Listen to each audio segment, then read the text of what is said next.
গণটিকা কর্মসূচির শেষ দিনে কেন্দ্রে কেন্দ্রে মানুষের ঢল। রংপুরে হুড়োহুড়িতে অসুস্থ বেশ কয়েকজন, রাজধানীতে অনিয়মের অভিযোগ, টিকা না পেয়ে ক্ষোভ। স্ক্যান করতে হবে, আবার বের হয়ে স্ক্যান করলাম, আবার সেই লম্বা কেউ কোনো ভলান্টিয়ার নাই। এখানে এসে 5-6টা লাইন হয়ে গেছে। যে পরিস্থিতি হচ্ছে তাতে করে করোনা ভাইরাস আরো বাড়বে। 5 দিন ধরে আইতেছি, সিরিয়ালে করিনি। কালকে সন্ধ্যা 7টায় আইসি, আইসা এই জায়গায় শুয়ে রয়েছি। এবার খুলছে পর্যটন কেন্দ্র কমিউনিটি সেন্টার। 19 আগস্ট থেকে শতভাগ যাত্রী নিয়ে চলবে সব গণপরিবহন। অর্থনৈতিক গতিধারাও আমাদের বজায় রাখতে হবে। সব শ্রেণীর পেশার মানুষ যাতে করে ভালো থাকে সেটি দেখারও সরকারের প্রয়োজন। করোনায় মারা গেলেন আরও শতাধিক।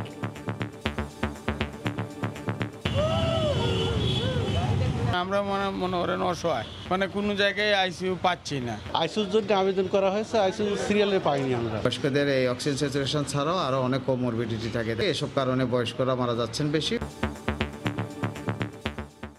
দেখছিলেন প্রধান শিরোনাম। দুপুরের সময় সঙ্গে আছি আমি ফারজানা মুমু। এবার অন্যান্য শীর্ষ সংবাদ। গত বছরের চেয়ে 60 গুণ বেড়েছে ডেঙ্গু আক্রান্তের সংখ্যা। রোগীর চাপে হাসপাতালে হিমশিম অবস্থা, খালি নেই আইসিইউ। চলতি মাসে আরও বাড়ার শঙ্কা।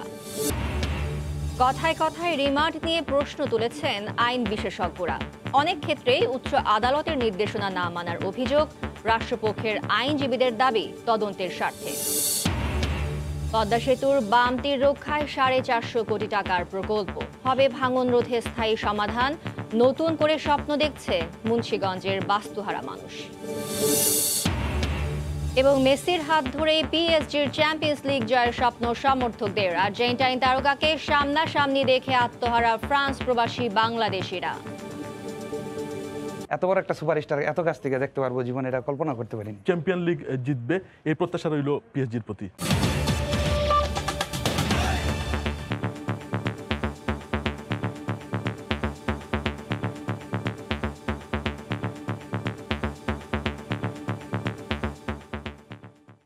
গণটিকা কর্মসূচির শেষ দিনে কেন্দ্রে কেন্দ্রে মানুষের ঢল নামে।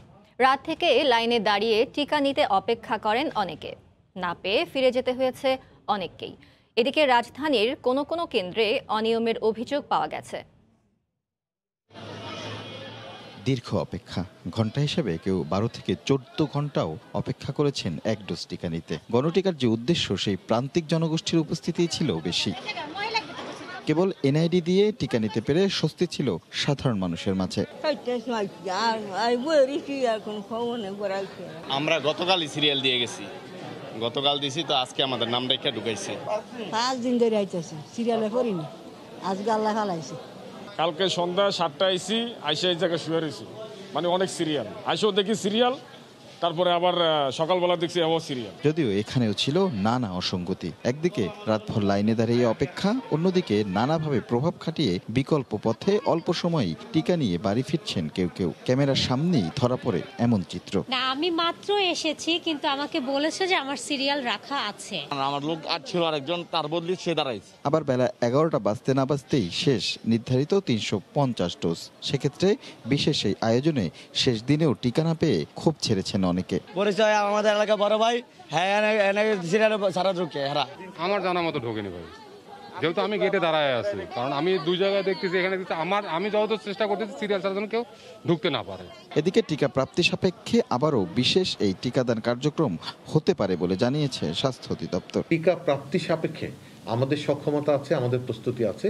টিকা প্রাপ্তি সাপেক্ষে আমরা স্থায়ী অস্থায়ী কেন্দ্রের সংখ্যা বাড়িয়ে যেভাবে মানুষকে খুব দ্রুত টিকা দিয়ে দেওয়া যায় সেটি করবার পরিকল্পনা আমাদের আছে। নিয়মিত টিকাদান কার্যক্রম চালিয়ে নিতে পর্যাপ্ত টিকার মজুদ আছে বলেও স্বাস্থ্য অধিদপ্তরের পক্ষে জানানো হয়। রাশেদ লিমন, সময় সংবাদ, ঢাকা। এদিকে একই চিত্র রাজধানীর বাইরেও। মডার্নার টিকা শেষ হওয়ার খবরে রেজিস্ট্রেশন না করে কেন্দ্রে ভিড় করেন অনেক মানুষ। এ সময় হুড়োহুড়িতে অনেকে অসুস্থ হয়ে পড়েন। আর টিকা কেন্দ্রগুলোতে বরাবরের মতো উপেক্ষিত স্বাস্থ্যবিধি। ব্যুরো রিপোর্টার ও জেলা প্রতিনিধিদের পাঠানো তথ্য ছবি নিয়ে রিপোর্ট। নানা কারণে একটা সময় করোনা ভাইরাসের টিকা নেওয়ার ব্যাপারে আগ্রহ না থাকলেও এখন টিকা কেন্দ্রগুলোতে মানুষের উপচে পড়া ভিড়। তবে চাহিদার চেয়ে যোগান কম থাকায় অনেককেই ফিরতে হচ্ছে টিকা না নিয়ে। মডার্নার টিকা শেষ হবে এমন খবরে বৃহস্পতিবার সকাল থেকেই রংপুর মেডিকেলের টিকা কেন্দ্রে হুমড়ি খেয়ে পড়েন হাজার হাজার মানুষ। আগে টিকা নেওয়ার প্রতিযোগিতায় হুড়োহুড়ি শুরু হয়। এ সময় হাতাহাতির অভিযোগ ওঠে। যেহেতু করোনা ভাইরাসের জন্যই টিকা দেওয়া, কিন্তু যে পরিস্থিতি হচ্ছে তাতে করে করোনা ভাইরাস আরো বাড়বে।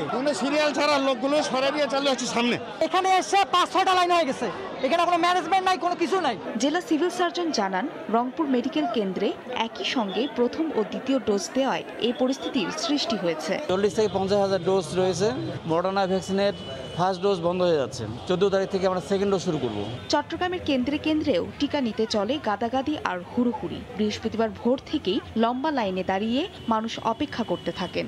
আজ প্রায় সব কেন্দ্রেই মডার্নার প্রথম ডোজ দেওয়া বন্ধ রয়েছে, দ্বিতীয় ডোজও শুরু হয়নি। টিকা না পেয়ে ফিরে যান প্রত্যাশীরা। আমরা এত কষ্ট করে আসলাম, কিন্তু ওনারা আমরা আগে থেকে জানার পর লাইনে ধরা হয়েছিল সেকেন্ড ডোজের জন্য, কিন্তু অর্ধেক আসার পরও বলতেছে সেকেন্ড ডোজ দিবে না, দিবে যে প্রথম ডোজ। কইছে সবাইকে দিব, মেসেজ ছাড়া আবার মেসেজ দিব, এই তালিমানি কয়। এছাড়া গণটিকা কার্যক্রমের শেষ দিনে নওগাঁর নিয়ামতপুর সহ দেশের কয়েকটি উপজেলা স্বাস্থ্য কেন্দ্রে সুশৃঙ্খলভাবে অনুষ্ঠিত হয় টিকাদান কর্মসূচি।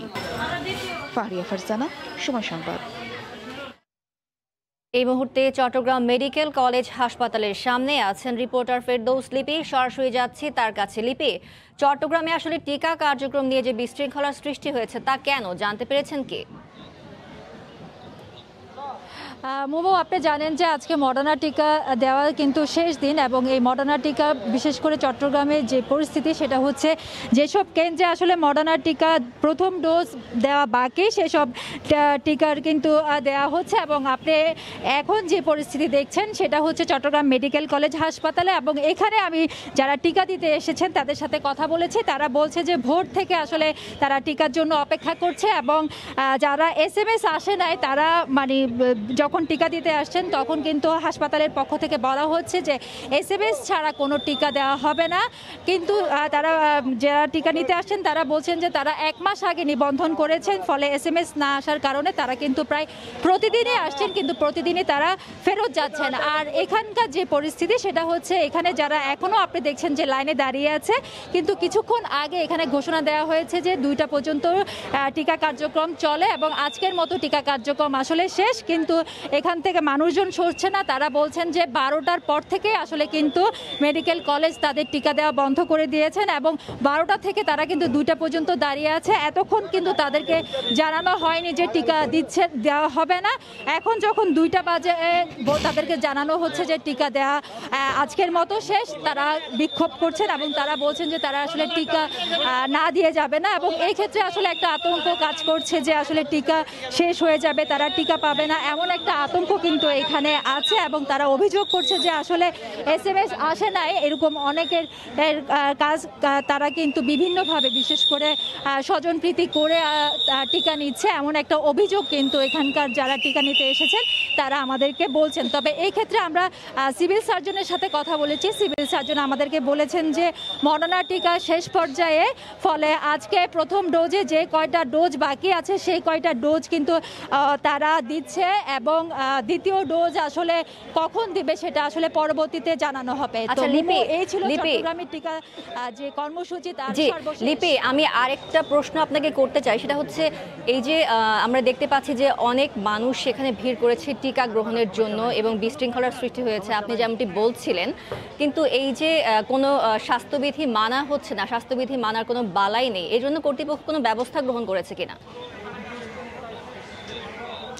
মোমো, আপনি দেখছেন যে এখানে আসলে আইন শৃঙ্খলা রক্ষাকারী বাহিনী আছেন এবং হাসপাতালের যে নিজস্ব আনসার বাহিনী তারা আছেন। তারা কিন্তু আমরা দেখেছি যে একটু পরপরই মাইকিং করছেন যে লাইন ধরে দাঁড়ানোর জন্য, স্বাস্থ্যবিধি মেনে চলার জন্য, কিংবা মুখে মাস্ক পরার জন্য। কিন্তু আসলে এখানে যারা টিকা নিতে আসছেন তারা আসলে ভোর থেকে অপেক্ষা করছেন এবং টিকা না পেয়ে অনেকটা ক্ষোভ প্রকাশ করছেন, এবং তারা বলছেন যে টিকা না নিয়ে আসলে যাবে না। এই কারণে আসলে এখানে স্বাস্থ্যবিধি মেনে যে লাইন ধরা সেই বিষয়টা মেনটেন করাটা আসলে অনেক বেশি সমস্যা হয়ে যাচ্ছে। মোমো,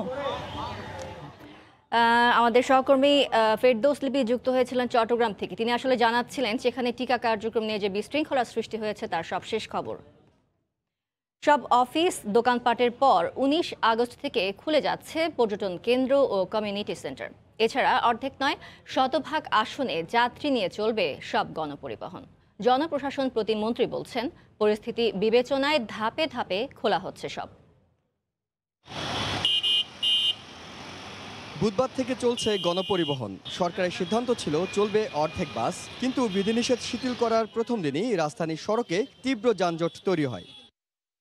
এ অবস্থায় বৃহস্পতিবার এলো নতুন প্রজ্ঞাপন, যেখানে অর্ধেক যাত্রী কিংবা অর্ধেক গণপরিবহনের কোনো শর্তই রাখা হয়নি। বলা হয়েছে স্বাস্থ্যবিধি মেনে সড়ক, রেল ও নৌপথে সব ধরনের যানবাহন চলাচল করতে পারবে। তবে স্বাস্থ্যবিধির বিষয়টি কঠোরভাবে মানার কথা বলছেন জনপ্রশাসন প্রতিমন্ত্রী।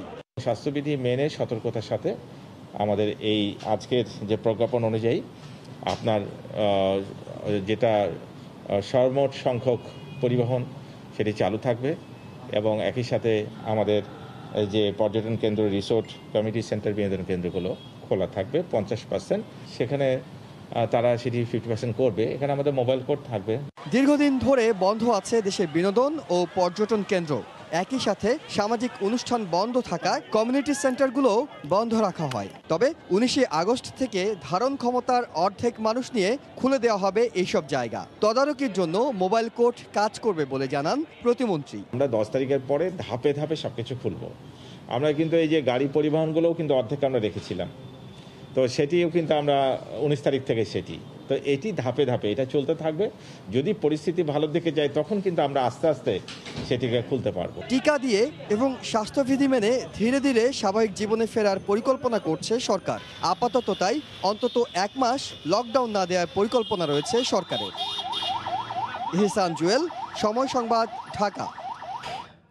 পর্যটন কেন্দ্র খোলার খবরে এর মধ্যে প্রস্তুতি শুরু করেছে কক্সবাজারের হোটেল মোটেল ব্যবসায়ীরা। এই মুহূর্তে কলাতলি এলাকায় আছেন রিপোর্টার সুজাউদ্দিন রুবেল। সরাসরি যাচ্ছি তার কাছে। রুবেল, আসলে স্বাস্থ্যবিধি মানার জন্য হোটেল কর্তৃপক্ষ বা হোটেল মালিকরা কোনো ব্যবস্থা গ্রহণ করবেন যে সে ব্যাপারে আপনাকে কি জানিয়েছেন?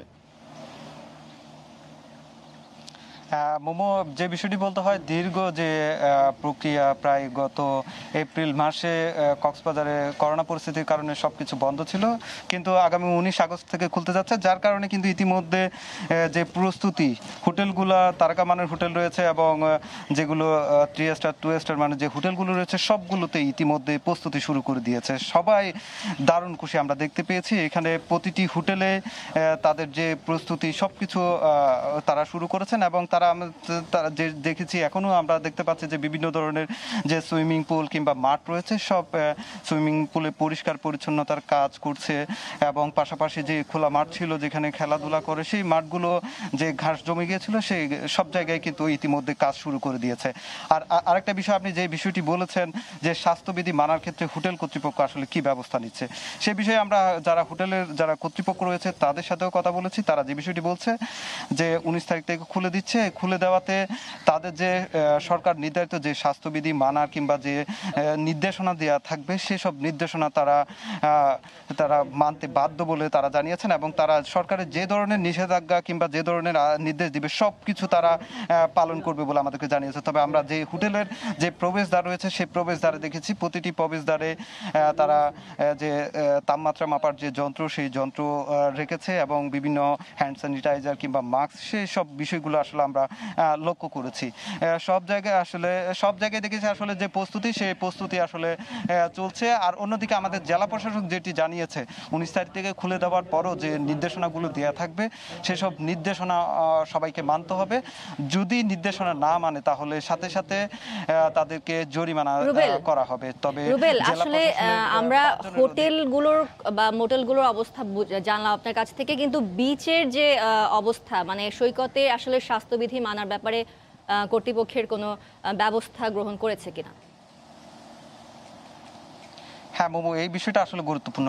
আমরা দেখেছি যখন খোলা থাকে তখন লাখ লাখ পর্যটক সমাগম হয়, সেজন্য কিন্তু আসলে আমরা ইতিমধ্যে সৈকত এলাকায় গিয়েছি, সেখানে দেখেছি লাইফগার্ড বিচ কর্মী এবং ট্যুরিস্ট পুলিশ তারা টহল দিয়েছে। প্রতিটি পয়েন্টে কাউকে এখনো পর্যন্ত প্রবেশ করতে দেওয়া হচ্ছে না। তবে 19 তারিখের পর যেহেতু খুলে দিচ্ছে সেহেতু প্রবেশ করবে। তবে যে বিষয়টি বলেছে কর্তৃপক্ষ যে পয়েন্টগুলো রয়েছে 6টির অধিক পয়েন্ট, সেই সব পয়েন্টে কঠোর নজরদারি থাকবে এবং যারা সৈকতে প্রবেশ করবে, যারা আগত পর্যটক কিংবা দর্শনার্থী যারা থাকবেন তাদেরকে অবশ্যই মাস্ক ব্যবহার করতে হবে এবং যে স্বাস্থ্যবিধি আছে সেসব মানতে হবে। সেজন্য ট্যুরিস্ট পুলিশ সর্বদা মাঠে থাকবে এবং জেলা প্রশাসনের 5 জন ম্যাজিস্ট্রেটও তারা কাজ করবেন। তো মোমো এই ছিল আমার কাছে কক্সবাজার হোটেল জোন থেকে সবশেষ। পর্যটন কেন্দ্র খোলার খবর এর মধ্যে প্রস্তুতি শুরু করেছে কক্সবাজারের হোটেল মোটেল ব্যবসায়ীরা। সে খবর জানাতে এতক্ষণ আমাদের সঙ্গে সরাসরি যুক্ত হয়েছিলেন সহকর্মী সুজাউদ্দিন রুবেল।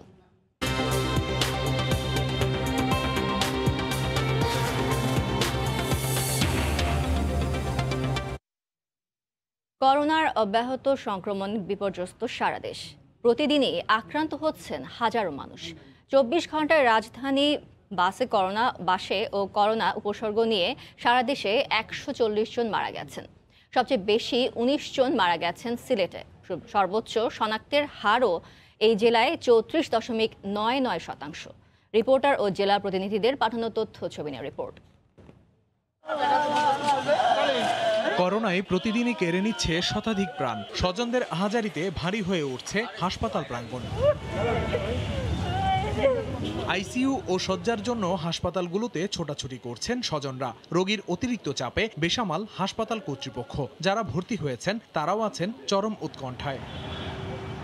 করোনা ও উপসর্গ নিয়ে সিলেট মেডিকেল কলেজ হাসপাতালে সর্বাধিক 19 জন মারা গেছেন। শনাক্তের হার 34.99%। যারা মারা যাইতেছে তারা ম্যাক্সিমামে আইসিইউ ভাবে মারা যাইতেছে, মানে অতিরিক্ত শ্বাসকষ্টের কারণে মারা যাচ্ছে আর কি।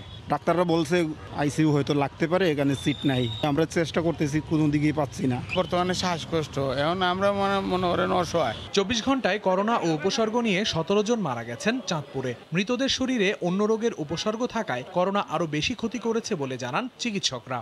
অক্সিজেন স্যাচুরেশন ছাড়াও আরও অনেক কোমরবিডিটি থাকে, ডায়াবেটিস থাকে, প্রেশার থাকে, কিডনির সমস্যা থাকে। এসব কারণে বয়স্করা মারা যাচ্ছেন বেশি। ময়মনসিংহ মেডিকেলে করোনা ও উপসর্গ নিয়ে মারা গেছেন 16 জন। তাদের মধ্যে 7 জনই ময়মনসিংহের। শনাক্তের হার 30.55%। আইসিইউ তো অনেক সংকট, একজন লোক মারা গেলে আরেকজন লোক আসতে হয়। আমার রোগীটাই সিট না পাওয়ার কারণে যে কোনো সময় মারা যাবে। গাজীপুরে করোনা ও উপসর্গ নিয়ে 11 জনের মৃত্যু হয়েছে। 24 ঘন্টায় 729টি নমুনা পরীক্ষায় শনাক্ত 238 জন, হার 32.65%। Chattogram medical college, Rajshahi medical college ও যশোরে 9 জন করে মারা গেছেন করোনা ও উপসর্গ নিয়ে। রাজশাহী মেডিকেলে মৃতদের মধ্যে নাটোর ও পাবনার 2 জন করে। তবে কমেছে নতুন রোগী ভর্তি ও মৃতের সংখ্যা। আইসিইউর জন্য কল ছিল কিন্তু বেড খালি ছিল না। 7 জন করে মারা গেছেন কুষ্টিয়া, ফরিদপুর মেডিকেল ও রংপুর মেডিকেল কলেজ হাসপাতালে। 3 জেলারই শনাক্তের হার 32% কম। এছাড়া 24 ঘন্টায় করোনা ও উপসর্গ নিয়ে কুমিল্লা ও নেত্রকোনায় 4 জন করে, সাতক্ষীরায় 3 জন ও ঝিনাইদহে 2 জন মারা গেছেন। আহসানুল করিম, সময় সংবাদ। এই মুহূর্তে সিলেটের শহীদ শামসুদ্দিন আহমদ হাসপাতালের সামনে আছেন রিপোর্টার ইকরামুল কবির। সেখানকার করোনা পরিস্থিতি জানতে সরাসরি যাচ্ছি তার কাছে। ইকরাম,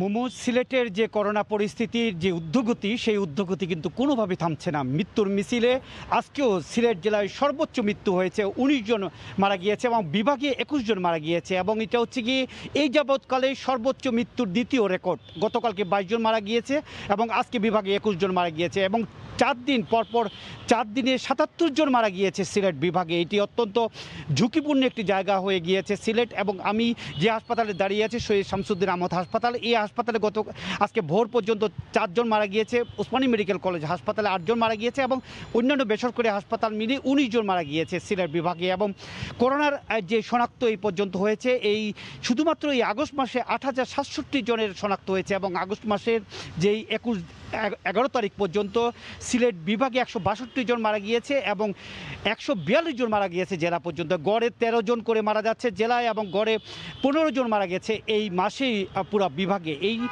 অবস্থা এবং আজকের যে আমরা তথ্য পেয়েছি সকালে সিলেট বিভাগীয় কার্যালয় থেকে স্বাস্থ্য বিভাগের বিভাগীয় প্রধান বিভাগীয় পরিচালক ডক্টর হিমাংশু লাল রায় আমাকে জানিয়েছে যে আজকে সিলেট জেলা 34.91 শনাক্তের হার ছিল এবং বিভাগে ছিল 30.9 4-3 শনাক্তের হার, এবং সব কিছু মিলে যেই যে ডেল্টা ভ্যারিয়েন্টের যে প্রভাব, এর ফলে যারা করোনা আক্রান্ত হয়েছিলেন 10-15 দিন আগে তারাই কিন্তু এখন মৃত্যুবরণ করছে। এবং বিভাগীয় পরিচালক ডক্টর হিমাংশু লাল রায় আমাকে যেটা জানিয়েছে, ধীরে ধীরে কিন্তু এই যে শনাক্তের হার কমছে এবং শনাক্ত হার কমার কারণে আগামীতে হয়তো আর 4-5 দিন পরে এই মৃত্যুর হার অনেকটা কমে যাবে, কমে এক সময় অনেকটা কমে যাবে। আমরা দেখেছি এই মাসে মাঝামাঝি সময়, এই মাসের 4-5 তারিখের দিকে এসে 2-3-এ নেমে গিয়েছিল মৃত্যুর হার। এখন যত দিন যাচ্ছে তত মৃত্যুর হার বাড়ছে, রেকর্ড ছাড়িয়ে যাচ্ছে গত বছর এবং এই বছর মিলে, এবং রেকর্ডের আমরা আজকে সর্বোচ্চ দ্বিতীয় রেকর্ড খবর আমরা পেয়েছি। সব কিছু মিলে বলা যায় যে সিলেটের যে করোনা যে উদ্যোগতি, এই করোনা উদ্যোগতির মধ্যে সবাই একেবারে আতঙ্কের মধ্যে বলা যায়। সিলেট নগরী একটা সাইরেনের নগরীতে পরিণত হয়েছে। অ্যাম্বুলেন্স যাচ্ছে, অ্যাম্বুলেন্স আসছে। এই আমরা কিছু সময় আগে দেখেছি 4-5টা অ্যাম্বুলেন্স এসছে, কিন্তু এখানে সিট খালি নেই, কোথাও আইসিইউর সিট খালি নেই, সরকারি বেসরকারি কোনো হাসপাতালে আইসিইউর সিট খালি নেই। এইটাই বোঝা যাচ্ছে যে করোনা পরিণতি আর কী হবে সে কেউ বলতে পারছে না, স্বাস্থ্য বিভাগ ঠিক করে সিলেট বলতে পারছে না। মুম্বাই ছিল সিলেট বিভাগের যে করোনার যে উদ্যোগতি তার সর্বশেষ খবর। সিলেট থেকে ইকরামুল কবির যুক্ত হয়েছিলেন আমাদের সঙ্গে, জানাচ্ছিলেন সেখানকার করোনা পরিস্থিতির সবশেষ খবর। চলতি সপ্তাহে সিঙ্গাপুর থেকে প্রথম ধাপে দেশে আসবে 50টি স্বতন্ত্র উচ্চ ক্ষমতা সম্পন্ন অক্সিজেন কনসেন্ট্রেটর। সময় সংবাদকে একথা জানিয়েছেন পররাষ্ট্রমন্ত্রী।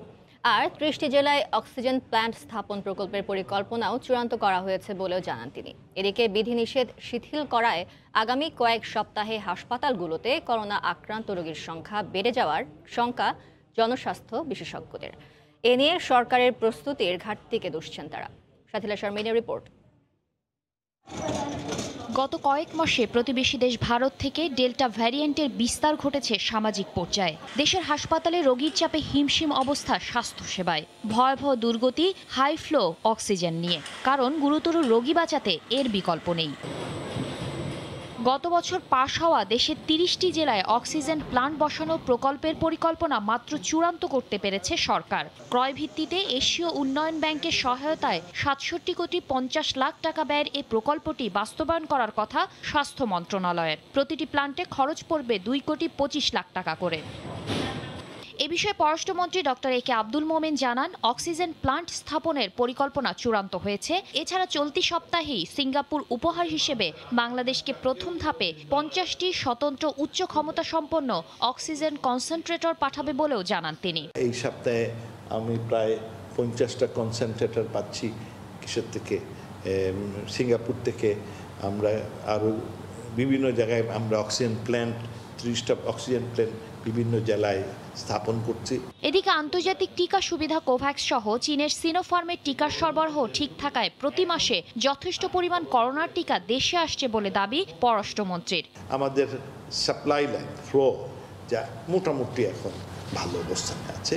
টিকা সরবরাহকে স্বাগত জানিয়ে এর ব্যবস্থাপনায় এখনো ঘাটতি দেখছেন জনস্বাস্থ্য বিশেষজ্ঞরা। সবকিছু হবে সেই 1.5 বছর আগে থেকে যা শুনে আসছি সেটা এখনই চলছে। যেভাবে আমরা লকডাউন খুলে দিয়েছি, আগামী 2-1 সপ্তাহ ধরে তো প্রচুর পরিমাণে রোগী হওয়ার সম্ভাবনা দেখা দিয়েছে।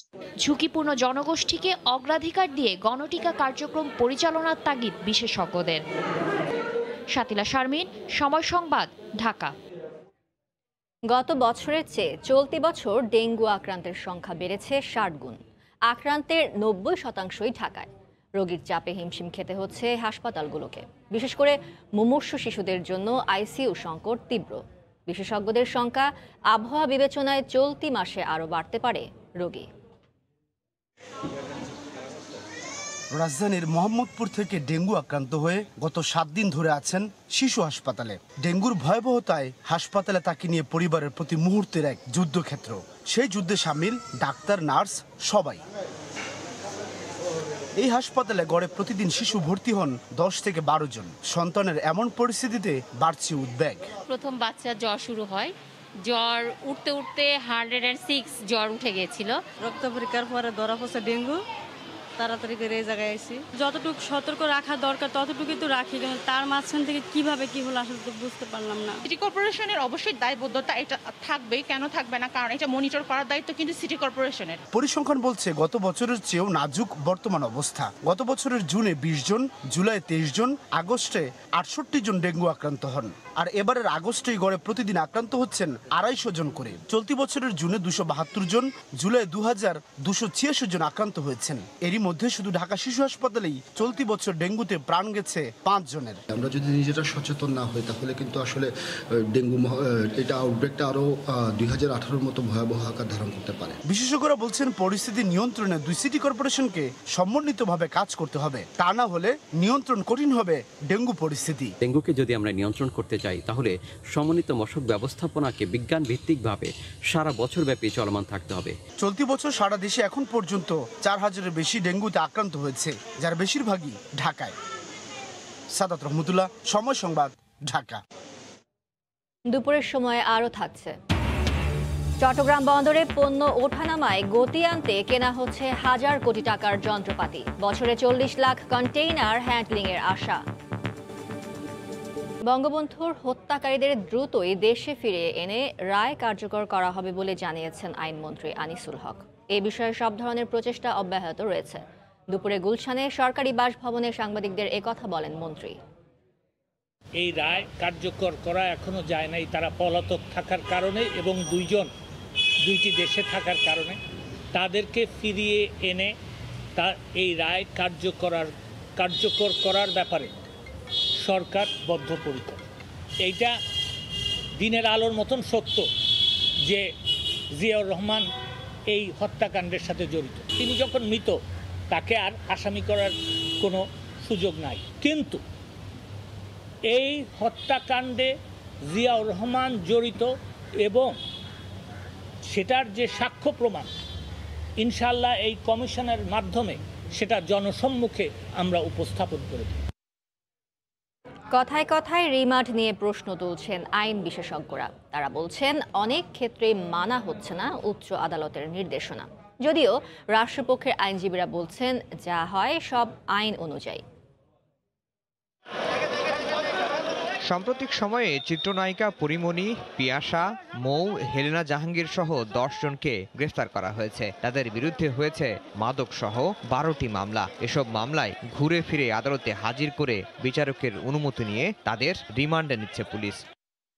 এই কদিনে তাদের 100 দিনেরও বেশি রিমান্ডে নিতে চেয়ে আবেদন করে তদন্ত কর্মকর্তারা। আদালত তাদের 53 দিনের রিমান্ড মঞ্জুর করেছেন। এতে রিমান্ডের বিধানটি যথাযথ প্রয়োগ হচ্ছে কিনা তা নিয়ে প্রশ্ন দেখা দিয়েছে। আইন বিশেষজ্ঞরা বলছেন রিমান্ড মঞ্জুরের ক্ষেত্রে অনেক সময় বিচারিক মনোভাব দেখান না বিচারকরা, সে কারণে রিমান্ডের যাচ্ছে তাই ব্যবহার হচ্ছে। ম্যাজিস্ট্রেটকে কিন্তু কারণ লিপিবদ্ধ করতে হবে যে কেন তিনি এই রিমান্ডের আদেশ প্রদান করলেন, অর্থাৎ যত্রতত্র রিমান্ড দেওয়ার কোনো বিধান নেই, কিন্তু সেটি কিন্তু করা হচ্ছে। রিমান্ডে নেওয়া হয় কেন? পুলিশ জিজ্ঞাসাবাদ করবে, তো জিজ্ঞাসাবাদ করার জন্য জেলখানা হলো শ্রেয়। যদিও রাষ্ট্রপক্ষের আইনজীবীর দাবি মামলার তদন্তের স্বার্থে নেওয়া হয় রিমান্ডে। যে কোনো ক্ষেত্রে, শুধু মাদকের যে কোনো মামলায় যখন আসামিকে জিজ্ঞাসাবাদের প্রয়োজন হয়, নিবিড়ভাবে জিজ্ঞাসাবাদের প্রয়োজন হয়, তখনই রিমান্ডের দরকার। রিমান্ডে নেওয়ার ক্ষেত্রে উচ্চ আদালত বলেছেন 3 দিনের বেশি পুলিশ হেফাজতে জিজ্ঞাসাবাদ করা যাবে না। নির্যাতন করা হয়েছে কিনা তা নিশ্চিতে আগে ও পরে করতে হবে স্বাস্থ্য পরীক্ষা। এছাড়া স্বচ্ছ কাস্ট নির্মিত ঘরে জিজ্ঞাসাবাদ করারও নির্দেশনা রয়েছে, কিন্তু এখন পর্যন্ত এ রায় মানতে দেখা যায়নি। আফজাল হোসেন, সময় সংবাদ, ঢাকা। পদ্মা সেতুর ভাটিতে বামতির রক্ষায় সরকার 446 কোটি টাকার প্রকল্প গ্রহণ করেছে। এতে মুন্সিগঞ্জে দীর্ঘদিন ধরে পদ্মার ভয়াবহ ভাঙনের স্থায়ী সমাধান হবে। এতে খুশি পদ্মাপাড়ের মানুষ। তবে প্রকল্পটি মানসম্মতভাবে বাস্তবায়নের দাবি তাদের। আবু সাইদের ক্যামেরায় নাসিরউদ্দিন উজ্জ্বলের রিপোর্ট। ঠিকানা হারানো আতঙ্কে থাকা মানুষ আবার স্বপ্ন দেখতে শুরু করেছে। পায়ের তলার মাটি রক্ষায় তাই নানা চেষ্টা। অন্তত চলমান বর্ষা যদি কাটানো যায়, আগামী শুষ্ক মৌসুমে শুরু হবে স্থায়ী বাঁধ তৈরির কাজ। এরই মধ্যে পাকা স্থাপনা সহ নানা প্রতিষ্ঠান, বাড়িঘর গত কয়েক সপ্তাহে গিলেছে পদ্মা।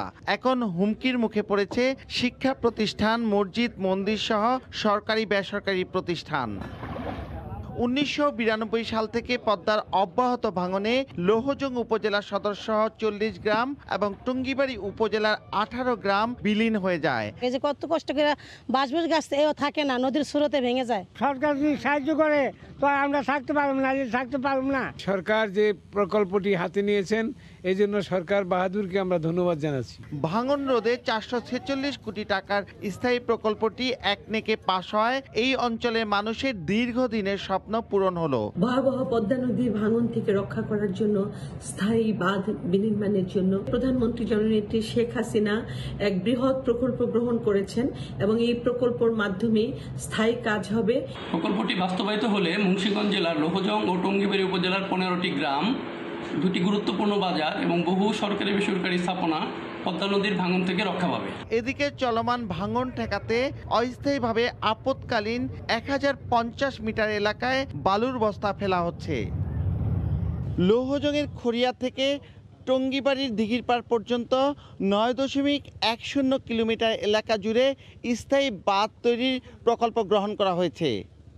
মুন্সিগঞ্জের ব্যাজগা থেকে নাসির উদ্দিন উজ্জ্বল, সময় সংবাদ। সক্ষমতা বাড়ানোর পাশাপাশি পণ্য ওঠানামায় গতি আনতে এবার 1000 কোটি টাকার যন্ত্রপাতি কিনছে চট্টগ্রাম বন্দর কর্তৃপক্ষ। 17 ধরনের 104টি যন্ত্রের অর্ধেক বন্দরের বহরে যুক্ত হবে চলতি বছরেই। 4টি গ্যান্ট্রি ক্রেন সহ বাকি যন্ত্রপাতি আসবে আগামী বছরের মাঝামাঝিতে। এসব যন্ত্রপাতি বহরে যুক্ত হলে বছরে 40 লাখ কন্টেইনার হ্যান্ডলিংয়ের সক্ষমতায় পৌঁছাতে পারবে। শাখাওয়াত টিপুর ক্যামেরায় বিস্তারিত জানাচ্ছেন কমল দে। কন্টেনার হ্যান্ডেলিংয়ের পাশাপাশি জাহাজ আসার ক্ষেত্রে প্রতি বছরের রেকর্ড করে চলছে দেশের প্রধান চট্টগ্রাম সমুদ্র বন্দর। করোনা সংক্রমণের 2 বছরও এই বন্দরের প্রবৃদ্ধি থেমে থাকেনি, কিন্তু যন্ত্রপাতির সীমাবদ্ধতায় কিছুটা ভোগান্তিতে পড়তে হয় বন্দর ব্যবহারকারীদের। ক্লিয়ার করতে এবং আনা নেওয়া করতে যদি আমরা ইনহাউস করতে 7 দিন 10 দিন চলে যায়, তাহলে আমরা লিড টাইম ওই দিক দিয়ে মাইর খাচ্ছি। যেগুলি কম জায়গার মধ্যে কন্টেনার বেশি করে স্ট্যাক করে রাখা যায়, সেই পরিমাণ যন্ত্রপাতি সেই টাইপের যন্ত্রপাতির দরকার আছে। এই অবস্থায় চলতি বছরই প্রায় 1000 কোটি টাকার যন্ত্রপাতি কিনতে যাচ্ছে বন্দর কর্তৃপক্ষ। এর ভিতরে আমরা 25টার জন্য আমরা অলরেডি অর্ডার প্লেস করে দিয়েছি, যেগুলো আগামী ডিসেম্বর এবং জানুয়ারি মাসের ভিতরে আমাদের ফ্লিটে এসে যোগদান করবে। সাধারণ ক্রেন দিয়ে প্রতি ঘন্টায় 12 থেকে 15টি কন্টেনার হ্যান্ডেলিং করা গেল, গ্যান্ট্রি ক্রেন দিয়ে হ্যান্ডেলিং করা যায় 30টির বেশি। তাই বর্তমানে যেসব যন্ত্রপাতি কেনা হচ্ছে এগুলো বহরে যুক্ত হলে বন্দরে বছরের হ্যান্ডেলিং দক্ষতা 40 লাখ ছাড়িয়ে যাবে, যা বর্তমানে 30 লাখ। আমাদের গতি বাড়বে তখন। এখন একটা ইকুইপমেন্ট যদি 5টা অ্যাসাইনমেন্টের জন্য যায়, তখন দেখা যাবে একটা ইকুইপমেন্ট 2টা অ্যাসাইনমেন্টের জন্য আছে। এই বন্দরের মাধ্যমে সরকারের রাজস্ব আয় হয় 60,000 কোটি টাকার বেশি। বাংলাদেশের অর্থনীতির গতি প্রকৃতি নির্ধারণ হয় এই বন্দরের কার্যক্রমের উপর। তাই সময়ের সাথে তাল মেলাতে এই বন্দরের সক্ষমতা বাড়ানোর কোনো বিকল্পই নেই। চট্টগ্রাম বন্দর থেকে কমল দে, সময় সংবাদ। করোনা ধাক্কা কাটিয়ে উন্নত দেশগুলো কিভাবে খাদ্যশস্য উৎপাদন ঠিক রাখবে সেই উপায় দেখিয়ে নাসার পুরস্কার জিতল বাংলাদেশের একদল শিক্ষার্থী। ইও ড্যাশবোর্ড হ্যাকাথন 2021 প্রতিযোগিতার অধীনে করোনায় জার্মানি ও স্পেনের কৃষিখাতে ক্ষয়ক্ষতি ও উত্তরণের পথ দেখিয়ে এই স্বীকৃতি পায় টিম টেকনার্ডস। দক্ষিণ এশিয়ায় মাত্র 2টি দল এই প্রতিযোগিতায় বিজয়ী হয়েছে, যার মধ্যে একটি বাংলাদেশের টিম টেকনার্ডস ও অন্যটি ভারতের। মহামারী করোনায় বিপর্যস্ত সারা বিশ্ব। সংক্রমণ ও মৃত্যুর মিছিলের সঙ্গে টালমাটাল বিশ্ব অর্থনীতিও। নেতিবাচক প্রভাব পড়েছে খাদ্যশস্য উৎপাদন ও বিতরণ ব্যবস্থায়। এ অবস্থায় সামাজিক, অর্থনৈতিক, পরিবেশ ও কৃষিক্ষেত্রে করোনা ভাইরাসের প্রভাব বিশ্লেষণ ও মোকাবেলায় করণীয় খুঁজতে গেল জুলাইয়ের শেষ দিকে আয়োজন করা হয় ইও ড্যাশবোর্ড হ্যাকাথন 2021। মার্কিন মহাকাশ গবেষণা সংস্থা নাসা, ইউরোপিয়ান স্পেস এজেন্সি ও জাপান অ্যারোস্পেস এক্সপ্লোরেশন এজেন্সির উদ্যোগে এই প্রতিযোগিতায় অংশ নেয় 132টি দেশের 4300 জনের বেশি প্রতিযোগী, যেখানে বুয়েটের শিক্ষার্থী সৈয়দ তাওসিফ ইসলামের নেতৃত্বে 4 সদস্যের টিম টেকনার্ড সহ বাংলাদেশ থেকে আরও কয়েকটি দল অংশ নেয়। নির্ধারিত 7টি টপিকের মধ্যে কৃষিতে করোনা ভাইরাসের প্রভাব বিষয়টি বাছাই করে টিম টেকনার্ডস। প্রথম কয়েকদিন আমরা অনেক কনফিউজ ছিলাম কিভাবে ইউজ করতে হবে সব নিয়ে। টিম ওয়ার্কটা ভালোভাবে এগিয়ে নিয়ে গেল। দেন আমরা বুঝতে পারলাম যে না, ওটা অত কঠিন না। দলনেতা তাওসিফ জানান, তথ্য বিশ্লেষণ করে দেখা যায় করোনা ভাইরাসের ধাক্কায় স্পেনে বেকারত্বের হার 5% বেড়েছে। প্রেডিকশনের মাধ্যমে যাতে আমরা আগামী বছর এটা জানতে পারি যে কখন কি রকমের প্রোডাকশন হবে, সেটা যদি আগের থেকে আমরা বুঝতে পারি, তাহলে আমরা সেই হিসাবে আমাদের লকডাউনের নিয়মকানুনও সঠিক রাখতে পারবো। নানা ধাপ পেরিয়ে 6টি টিমকে বিজয়ী ঘোষণা করা হয়। এর মধ্যে অনারেবল মেনশন ক্যাটাগরিতে রয়েছে বাংলাদেশের টিম টেকনার্স। ভালো একটা এক্সপিরিয়েন্স ছিল, শেখা হয়েছে অনেক কিছু, মানে একসাথে কাজ করারও, একসাথে সবাই মিলে কাজ করেছে। করোনা পরিস্থিতি স্বাভাবিক হলে নাসার স্যাটেলাইট উৎক্ষেপণ সরাসরি দেখার সুযোগ পাবেন বিজয়ীরা। শুভ খান, সময় সংবাদ, ঢাকা। যুক্তরাষ্ট্রে বাংলাদেশের পোশাকের বাজার আরও বৃদ্ধির আশার মধ্য দিয়ে শেষ হলো 3 দিন ব্যাপী পোশাক ও ফ্যাশন বিষয়ক প্রদর্শনী ম্যাজিক লাস ভেগাস 2021। যুক্তরাষ্ট্রের বিখ্যাত লাস ভেগাসে 9 আগস্ট থেকে 11 আগস্ট পর্যন্ত হয়েছে এই প্রদর্শনী। এতে দেশি বিদেশি ব্যবসায়ী প্রতিষ্ঠানের সঙ্গে বাংলাদেশের 16টি কোম্পানিও অংশ নেয়। যুক্তরাষ্ট্রের নেভাদা অঙ্গরাজ্যের লাস ভেগাস থেকে লস্কর আল মামুনের রিপোর্ট। কোভিড-19-এর কারণে 2 বছর বন্ধ থাকার পর এবছরের আয়োজনে বাংলাদেশি পোশাক শিল্প প্রতিষ্ঠানের সংখ্যা কম থাকলেও বিদেশিদের অংশগ্রহণ ছিল উল্লেখযোগ্য। প্রদর্শনীতে অংশ নেওয়া বাংলাদেশি ব্যবসায়ী নেতৃবৃন্দ জানিয়েছেন, বিশ্বে বাংলাদেশের পোশাকের নতুন নতুন বাজার সৃষ্টি হচ্ছে। সময় টেলিভিশনকে দেয়া এক সাক্ষাৎকারে বাণিজ্য মন্ত্রী টিপু মুন্সি আগামীতে বাংলাদেশ আরও ভালো করবে বলে অভিমত প্রকাশ করেন। সমাপনী দিনে তিনি ম্যাজিক আয়োজক নেতৃবৃন্দের সঙ্গে বৈঠক করেন। বৈঠকে বাংলাদেশ ও যুক্তরাষ্ট্রের উচ্চ পর্যায়ের প্রশাসনিক কর্মকর্তাগণও অংশ নেন। 2021-এর এই ম্যাজিক গত বছর করা সম্ভব হয়নি কোভিডের কারণে। এবছরও যেটা হয়েছে সেটা খুব বিগ ওয়েতে করা সম্ভব হয়নি, কিন্তু তারপরে শুরু হয়েছে। আমাদের বাংলাদেশের পার্টিসিপেশন হয়েছে।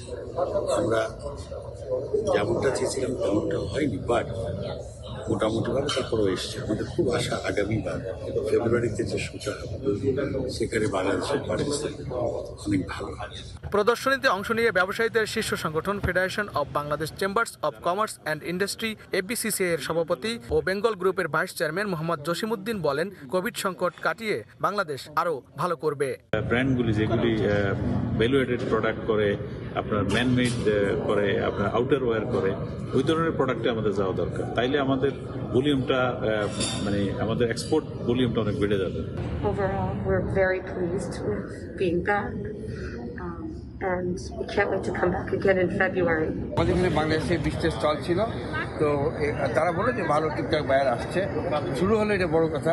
আমরা আশা করি ফেব্রুয়ারিতে আবার যে ম্যাজিক শো হবো, আমাদের দেশ থেকে অনেক আরও স্টল আসবে। সবচেয়ে বড় ইম্পর্টেন্ট ইস্যু হচ্ছে যে গ্লোবাল এবং প্যান্ডামিকের কারণে আমাদের সবচেয়ে বড় দুটো কম্পিটিটর দেশ এখানে আসতে পারেনি। করোনা পরিস্থিতির উন্নতি হলে 2022 সালের ফেব্রুয়ারিতে ব্যবসায়িক উন্নয়ন ও ফ্যাশন জগতের নতুনত্ব উদ্ভাবনে ম্যাজিক লাস ভেগাস আরও বড় পরিসরে অনুষ্ঠিত হবে এবং সেখানে বাংলাদেশের অংশগ্রহণ থাকবে আরও বেশি বলে প্রত্যাশা আয়োজকদের। পোশাক ও ফ্যাশন জগতের সর্ববৃহৎ এই প্রদর্শনীর মাধ্যমে ব্যবসায়ী ও বাণিজ্যিকদের মধ্যে এক সেতু বন্ধনের রচনা হয়েছে। লস্কর আল মামুন, সময় সংবাদ, কনভেনশন সেন্টার, লাস ভেগাস। মিয়ানমারের টিকা কার্যক্রম থেকে রোহিঙ্গাদের বাদ দিয়েছে জান্তা সরকার।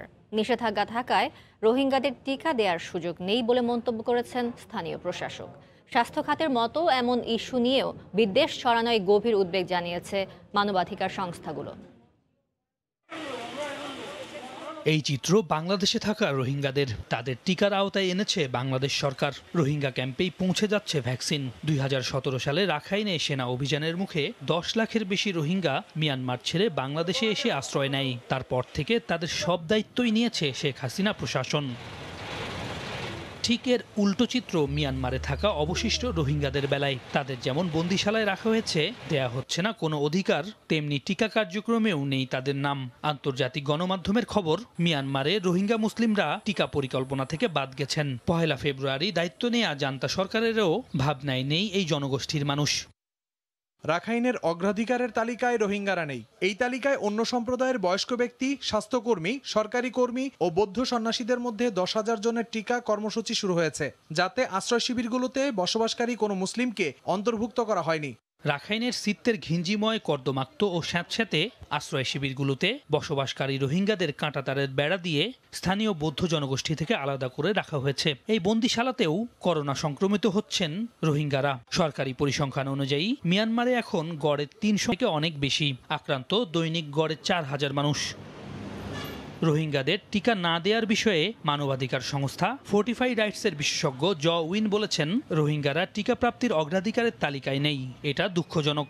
মিয়ানমার সরকারের কাছ থেকে এর থেকে ভালো আর কিছু আশা করা যায় না। সৈয়দ ইফতেখার, সময় সংবাদ।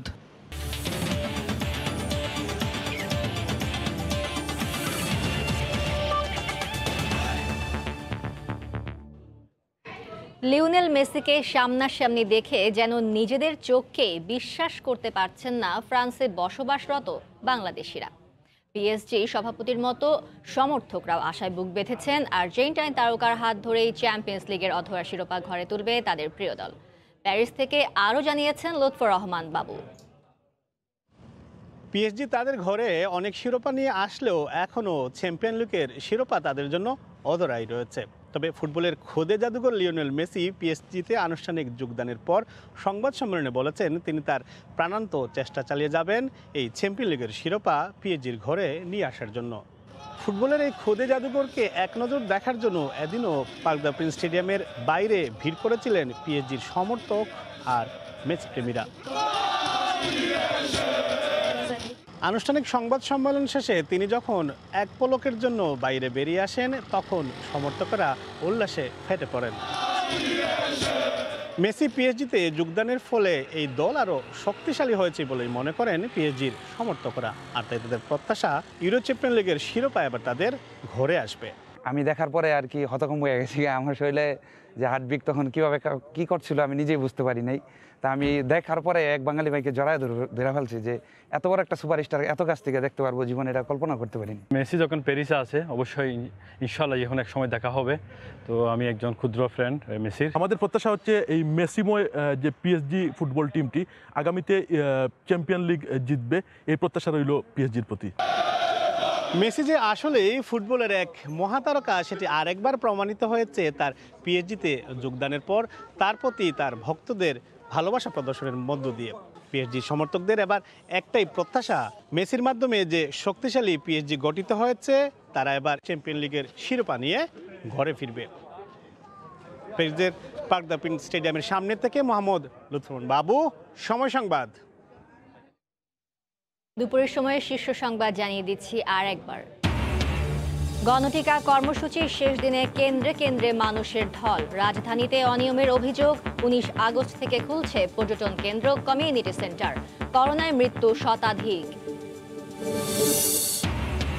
গত বছরের চেয়ে 60 গুণ বেড়েছে ডেঙ্গু আক্রান্তের সংখ্যা। রোগীর চাপে হাসপাতালে হিমশিম অবস্থা, খালি নেই আইসিইউ। চলতি মাসে আরও বাড়ার শঙ্কা। এই ছিল দুপুরের সময়, সঙ্গে থাকুন সময়।